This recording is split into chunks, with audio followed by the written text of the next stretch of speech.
സ്വർഗത്തിലൊരു അപ്പനുണ്ടെന്നും ആ അപ്പൻ എന്തുമാത്രം നമ്മളെ സ്നേഹിക്കാൻ പറ്റുമെന്നും നമ്മളോട് പറഞ്ഞു തന്ന ഏറ്റവും ബ്യൂട്ടിഫുൾ ആയിട്ടുള്ള ഒരു സുവിശേഷ ഭാഗമാണ് ധൂർത്തുപുത്രന്റെ ഉപമ.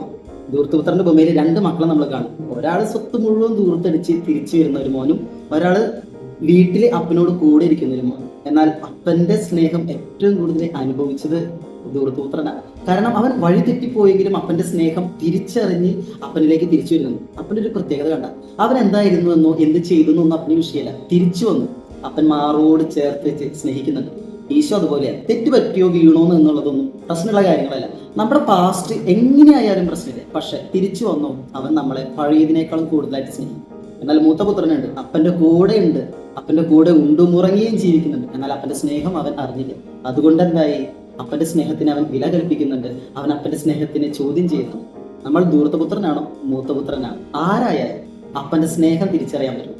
തിരിച്ചു വരണം.